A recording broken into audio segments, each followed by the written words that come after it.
नमस्कार विद्यार्थी मित्रांनो, तुम्हा सर्वांचं आपल्या सरकारी माणूस या युट्यूब चॅनेलवर स्वागत आहे. तर आजच्या व्हिडिओमध्ये आपण जानेवारी ते नोव्हेंबर पर्यंतच्या चालू घडामोडींचा भाग 7 पाहणार आहोत. एक खूप छान वाक्य आहे मित्रांनो, समुद्रात किती लाटा आहेत हे महत्वाचं नसून त्यापैकी किनाऱ्याला किती लाटा स्पर्श करतात हे महत्वाचं आहे. आणि हे वाक्य जसंच्या तसं आपल्या स्पर्धा परीक्षेसाठी लागू पडतं. किती विद्यार्थी स्पर्धा परीक्षेचा अभ्यास करतात हे महत्वाचं नसून त्यातले किती पास होतात हे महत्वाचं आहे. प्रत्येकाचं स्वप्न आहे की आपण एक सरकारी अधिकारी बनायचं, पण बनतात तेच जे प्रामाणिक प्रयत्न करतात. कारण कोणीतरी म्हटलंच आहे की कामयाबी वक्त मागती है. कोणतीही गोष्ट असो, ती जर मिळवायची असेल तर त्याला वेळ द्यावाच लागतो आणि ती वेळ प्रामाणिक असायला हवी. तर अभ्यासाबरोबरच मैदानी परीक्षेचा सराव करत असाल अशी आशा करतो. आजच्या व्हिडिओला सुरुवात करतो. तो चलिए शुरू करते हैं. तर पहा प्रश्न पहिला, भारताचे पहिले ऑलिम्पिक मूल्य शिक्षण कोठे सुरू झाले? तर याचे योग्य उत्तर आहे मित्रांनो ओडिशा. ओडिशा येथे भारताचे पहिले ऑलिम्पिक मूल्य शिक्षण सुरू झाले. पुढचा प्रश्न पहा प्रश्न क्रमांक 2, कोणते शहर हे जैवविविधता नोंदणी मिळवणारे पहिले मेट्रो शहर ठरले? तर याचे योग्य उत्तर आहे मित्रांनो कोलकाता. कोलकाता हे शहर जैवविविधता नोंदणी मिळवणारे पहिले मेट्रो शहर ठरले. पुढचा प्रश्न पहा प्रश्न क्रमांक 3, जागतिक आरोग्य संघटनेचे महासंचालक म्हणून कोणाची नियुक्ती करण्यात आली? तर याचे योग्य उत्तर आहे मित्रांनो टेड्रोस अधानोम घेब्रेयेसस. जागतिक आरोग्य संघटनेचे महासंचालक म्हणून टेड्रोस अधानोम घेब्रेयेसस यांची नियुक्ती करण्यात आली. पुढचा प्रश्न पहा प्रश्न क्रमांक 4, प्रवास आणि स्पर्धात्मकता निर्देशांक 2021 मध्ये भारत कितव्या क्रमांकावर आहे? तर याचे योग्य उत्तर आहे मित्रांनो 54व्या. प्रवास आणि स्पर्धात्मकता निर्देशांक 2021 मध्ये भारत 54व्या क्रमांकावर आहे. तर मित्रांनो ह्या निर्देशांकामध्ये पहिल्या क्रमांकावर जपान हा देश आहे, हे इथे लक्षात ठेवा. तर पुढचा प्रश्न पहा प्रश्न क्रमांक 5, भारतीय वायुसेना जागतिक वायू ऊर्जा निर्देशांक मध्ये कितव्या क्रमांकावर आहे? तर याचे योग्य उत्तर आहे मित्रांनो 3ऱ्या. भारतीय वायुसेना जागतिक वायू ऊर्जा निर्देशांक मध्ये 3ऱ्या क्रमांकावर आहे. पुढचा प्रश्न पहा प्रश्न क्रमांक 6, कोणत्या भारतीय कादंबरीला आंतरराष्ट्रीय बुकर पारितोषिक मिळाले? तर याचे योग्य उत्तर आहे मित्रांनो tomb of sand. Tomb of sand या भारतीय कादंबरीला आंतरराष्ट्रीय बुकर पारितोषिक मिळाले.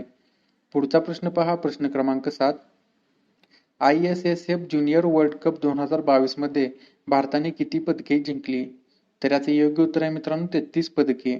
ज्युनियर वर्ल्ड कप 2022 मध्ये भारताने 33 पदके जिंकली. पुढचा प्रश्न पहा प्रश्न क्रमांक 8, भारतातील पहिल्या औद्योगिक बायोटेक पार्कचे उद्घाटन कोठे करण्यात आले? तर याचे योग्य उत्तर आहे मित्रांनो कुटुआ. कुटुआ येथे भारतातील पहिल्या औद्योगिक बायोटेक पार्कचे उद्घाटन करण्यात आले. कुटुआ हे जम्मू काश्मीरमध्ये आहे, हे इथे लक्षात ठेवा मित्रांनो. पुढचा प्रश्न पहा प्रश्न क्रमांक 9, RBI बँक नोट सर्वेक्षणात किती रुपयांची नोट सर्वात जास्त पसंतीची नोट ठरली? तर याचे योग्य उत्तर आहे मित्रांनो 100 रुपये. RBI बँक नोट सर्वेक्षणात 100 रुपयांची नोट ही सर्वात जास्त पसंतीची नोट ठरली. तर मित्रांनो सर्वात कमी पसंतीची नोट ही 2000 रुपयांची ठरलेली आहे, हे इथे लक्षात ठेवा. पुढचा प्रश्न पहा प्रश्न क्रमांक 10, IPL 2022 मध्ये कोणत्या टीमने विजेतेपद पटकावले? तर याचे योग्य उत्तर आहे मित्रांनो गुजरात टायटन्स. गुजरात टायटन्स या टीमने IPL 2022 मध्ये विजेतेपद पटकावले. तर गुजरात टायटन्सने मित्रांनो राजस्थान रॉयल्स यांचा पराभव केलेला आहे. याविषयी थोडी शार्प माहिती पहा. तर या IPLच्या 2022च्या सीझन मध्ये पर्पल कॅप विजेता हा युजवेंद्र चहल ठरलेला आहे. त्याच्या नावे 27 विकेट्स आहेत. तर ऑरेंज कॅप विजेता हा जॉस बटलर ठरलेला आहे. त्याने 863 धावा केलेल्या आहेत. तर ही माहिती महत्वाची आहे मित्रांनो, लक्षात ठेवा किंवा तुम्ही नोट डाऊन देखील करून ठेवू शकता. तर आता आपण पुढचा प्रश्न पाहूया. पहा प्रश्न क्रमांक 11, कान्स फिल्म फेस्टिवल 2022 मध्ये सर्वोत्कृष्ट अभिनेता कोण ठरला? तर याचे योग्य उत्तर आहे मित्रांनो सोंग कांग हो. सोंग कांग हो हा कान्स फिल्म फेस्टिवल 2022 मध्ये सर्वोत्कृष्ट अभिनेता ठरला. तर या फेस्टिवल मध्ये मित्रांनो सर्वोत्कृष्ट अभिनेत्री ही झार अमीर अब्राहिमी ही ठरलेली आहे, हे इथे लक्षात ठेवा. तर पुढचा प्रश्न पहा प्रश्न क्रमांक 12, सिंधू जल करारावर 118वी द्विपक्षीय बैठक कोणत्या दोन देशांमध्ये पार पडली? तर याचे योग्य उत्तर आहे मित्रांनो भारत व पाकिस्तान. भारत व पाकिस्तान या दोन देशांमध्ये सिंधू जल कराराची 118वी द्विपक्षीय बैठक पार पडली. पुढचा प्रश्न पहा, प्रश्न क्रमांक 13. व्ही. शांताराम जीवनगौरव पुरस्कार 2022 कोणाला प्रदान करण्यात आला? तर याचे योग्य उत्तर आहे मित्रांनो संजित नार्वेकर. संजित नार्वेकर यांना व्ही. शांताराम जीवनगौरव पुरस्कार 2022 प्रदान करण्यात आला. पुढचा प्रश्न पहा, प्रश्न क्रमांक 14. युनिसेफचा लसीकरण चॅम्पियन पुरस्कार कोणाला मिळाला? तर याचे योग्य उत्तर आहे मित्रांनो आर जे उमर. आर जे उमर यांना युनिसेफचा लसीकरण चॅम्पियन पुरस्कार मिळाला. तर पुढचा प्रश्न पहा, प्रश्न क्रमांक 15. 2022 मध्ये झालेल्या 8व्या आंतरराष्ट्रीय योग दिनाची थीम काय होती? तर याचे योग्य उत्तर आहे मित्रांनो मानवतेसाठी योग. मानवतेसाठी योग ही 2022 मध्ये झालेल्या 8व्या आंतरराष्ट्रीय योग दिनाची थीम होती. पुढचा प्रश्न पहा, प्रश्न क्रमांक 16. जागतिक आरोग्य संघटनेने तंबाखू नियंत्रणासाठी कोणत्या राज्याला पुरस्कार दिला? तर याचे योग्य उत्तर आहे मित्रांनो झारखंड. जागतिक आरोग्य संघटनेने तंबाखू नियंत्रणासाठी झारखंड या राज्याला पुरस्कार दिला. पुढचा प्रश्न पहा, प्रश्न क्रमांक 17. अखिल भारतीय आयुर्वेद महासंमेलनाच्या 59व्या महासभेचे उद्घाटन कोठे करण्यात आले? तर याचे योग्य उत्तर आहे मित्रांनो उज्जैन येथे. उज्जैन हे मध्य प्रदेश येथे आहे, हे इथे लक्षात ठेवा. अखिल भारतीय आयुर्वेद महासंमेलनाच्या 59व्या महासभेचे उद्घाटन हे उज्जैन येथे करण्यात आले. पुढचा प्रश्न पहा, प्रश्न क्रमांक 18. तेलंगणा निर्मिती दिवस कधी साजरा करण्यात येतो? तर याचे योग्य उत्तर आहे मित्रांनो 2 जून. 2 जून रोजी तेलंगणा निर्मिती दिवस साजरा करण्यात येतो. पुढचा प्रश्न पहा, प्रश्न क्रमांक 19. सशस्त्र सीमा बलाच्या महासंचालकपदी कोणाची नियुक्ती करण्यात आली? तर याचे योग्य उत्तर आहे मित्रांनो एस.एल. थायोसेन. एस.एल. थायोसेन यांची सशस्त्र सीमा बलाच्या महासंचालकपदी नियुक्ती करण्यात आली. पुढचा प्रश्न पहा, प्रश्न क्रमांक 20. नागरी विमान वाहतूक सुरक्षा ब्युरो म्हणजे BCAS चे नवीन महासंचालक म्हणून कोणाची नियुक्ती करण्यात आली? तर याचे योग्य उत्तर आहे मित्रांनो झुल्फिकार हसन. झुल्फिकार हसन यांची नागरी विमान वाहतूक सुरक्षा ब्युरोचे नवीन महासंचालक म्हणून नियुक्ती करण्यात आली. पुढचा प्रश्न पहा, प्रश्न क्रमांक 21. पुरुष हॉकी आशिया चषक 2022 मध्ये भारताला कोणते पदक मिळाले? तर याचे योग्य उत्तर आहे मित्रांनो कांस्य पदक.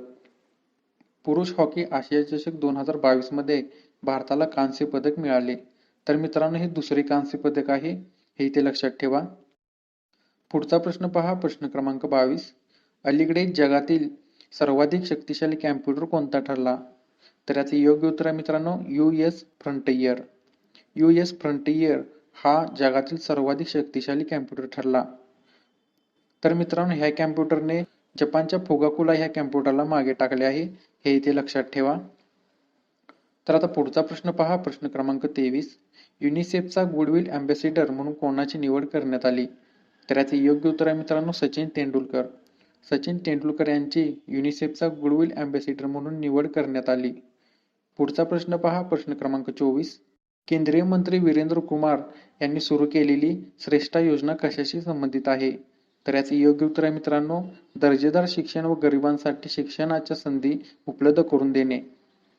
केंद्रीय मंत्री वीरेंद्र कुमार यांनी सुरू केलेली श्रेष्ठा योजना ही दर्जेदार शिक्षण व गरिबांसाठी शिक्षणाच्या संधी उपलब्ध करून देण्याशी संबंधित आहे. पुढचा प्रश्न पहा, प्रश्न क्रमांक 25. UN समिट सर्वोत्कृष्ट प्रकल्प पुरस्कार कोणत्या राज्याने जिंकला? तर याचे योग्य उत्तर आहे मित्रांनो मेघालय. मेघालय या राज्याने UN समिट सर्वोत्कृष्ट प्रकल्प पुरस्कार जिंकला. पुढचा प्रश्न पहा, प्रश्न क्रमांक 26.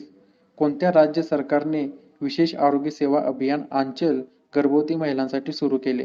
तर याचे योग्य उत्तर आहे मित्रांनो राजस्थान. राजस्थान राज्य सरकारने विशेष आरोग्य सेवा अभियान आंचल गर्भवती महिलांसाठी सुरू केले. तर पुढचा प्रश्न पहा, प्रश्न क्रमांक 27.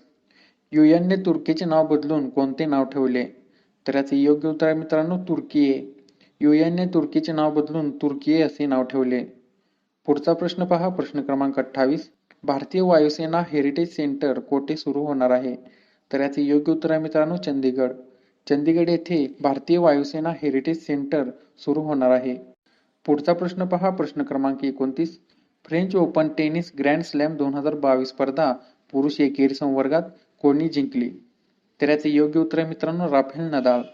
राफेल नदाल यांनी French open tennis grand slam 2022 स्पर्धा पुरुष एकेरी संवर्ग जिंकली. पुढचा प्रश्न पहा, प्रश्न क्रमांक 30.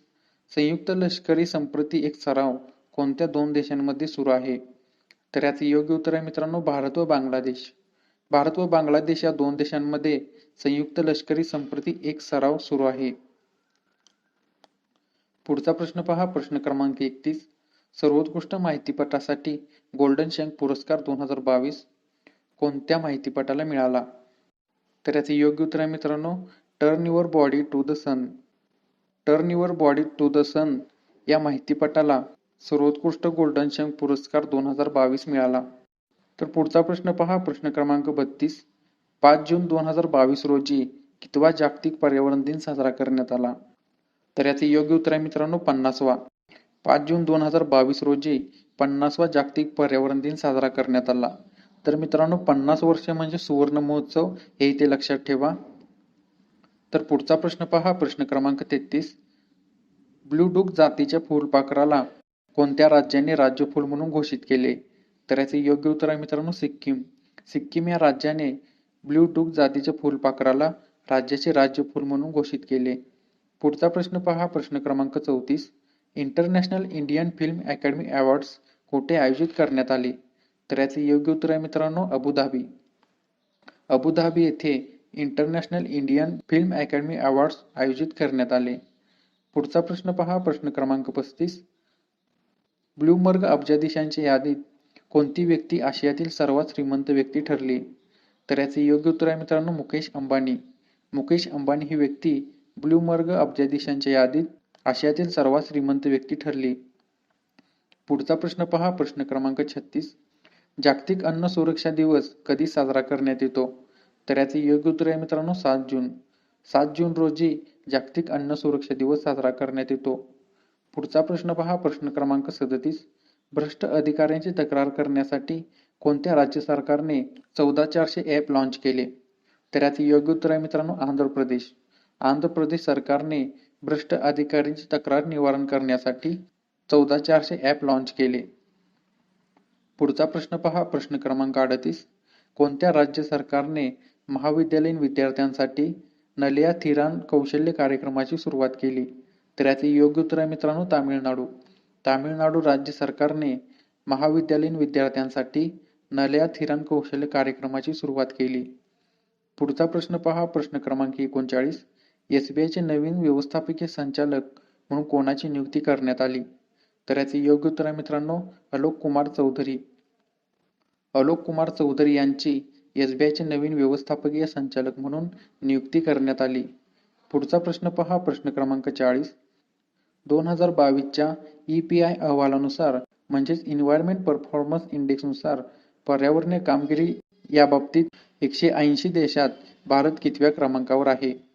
तर याचे योग्य उत्तर आहे मित्रांनो, 180व्या. 2022च्या EPI अहवालानुसार पर्यावरण कामगिरीच्या बाबतीत भारत हा 180व्या क्रमांकावर आहे. म्हणजेच मित्रांनो, अगदी शेवटच्या स्थानावर आहे, हे इथे लक्षात ठेवा.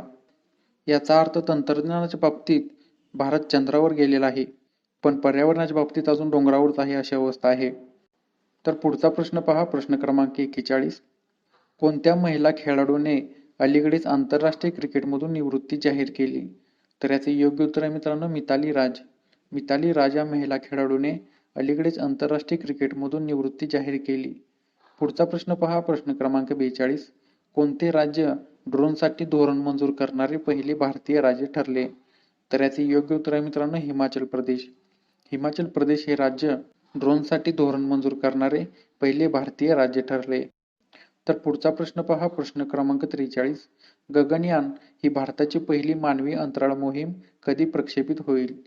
तर याचे योग्य उत्तर आहे मित्रांनो, 2023. गगनयान ही भारताची पहिली मानवी अंतराळ मोहीम ही 2023 मध्ये प्रक्षेपित होईल. पुढचा प्रश्न पहा, प्रश्न क्रमांक 44. प्राण्यांसाठी भारतातील पहिली कोविड-19 लस लॉन्च करण्यात आली. त्या लसीला कोणते नाव देण्यात आले?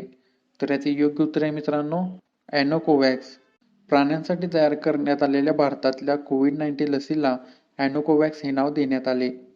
तर पुढचा प्रश्न पहा, प्रश्न क्रमांक 45. जागतिक बालमजुरी विरुद्ध दिवस कधी साजरा करण्यात येतो? तर याचे योग्य उत्तर आहे मित्रांनो, 12 जून. 12 जून रोजी जागतिक बालमजुरी विरुद्ध दिवस साजरा करण्यात येतो. पुढचा प्रश्न पहा, प्रश्न क्रमांक 46. केंद्रीय अर्थमंत्री निर्मला सीतारामन यांनी कोणत्या ठिकाणी राष्ट्रीय सीमा शुल्क व जीएसटी संग्रहालयाचे उद्घाटन केले? तर याचे योग्य उत्तर आहे मित्रांनो गोवा. गोवा या ठिकाणी केंद्रीय अर्थमंत्री निर्मला सीतारामन यांनी राष्ट्रीय सीमा शुल्क व जीएसटी संग्रहालयाचे उद्घाटन केले. तर पुढचा प्रश्न पहा, प्रश्न क्रमांक 47. भारताचा 74वा ग्रँडमास्टर कोण बनला? तर याचे योग्य उत्तर आहे मित्रांनो किशोर राहुल श्रीवास्तव. किशोर राहुल श्रीवास्तव हा भारताचा 74वा ग्रँडमास्टर बनला. पुढचा प्रश्न पहा, प्रश्न क्रमांक 48. ग्लोबल हंगर इंडेक्स 2021 मध्ये भारत कितव्या स्थानावर आहे? तर याचे योग्य उत्तर आहे मित्रांनो 101व्या. ग्लोबल हंगर इंडेक्स 2022 मध्ये भारत 101व्या स्थानावर आहे. पुढचा प्रश्न पहा, प्रश्न क्रमांक 49.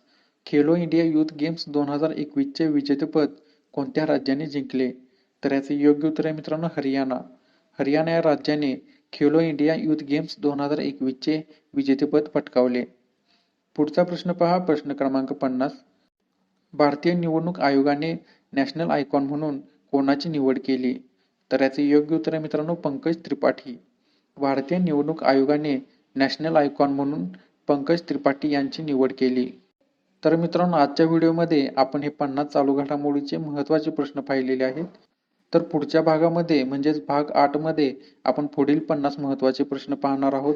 आणि मित्रांनो सरळ सेवाच्या प्रत्येक परीक्षेसाठी अभ्यासक्रम जवळजवळ सेमच असल्यामुळे तुमचा अभ्यास तसाच चालू ठेवा, कारण तो अभ्यास प्रत्येक परीक्षेसाठी तुम्हाला कामी येणार आहे. आणि प्रत्येक परीक्षेमध्ये चालू घडामोडी ह्या विषयावर 6 ते 7 प्रश्न विचारले जातात. त्यामुळे चालू घडामोडी हा विषय किंवा हा भाग खूप महत्त्वाचा आहे. आणि प्रत्येक परीक्षेमध्ये फक्त 1 वर्ष अलीकडील चालू घडामोडींवर प्रश्न विचारले जातात.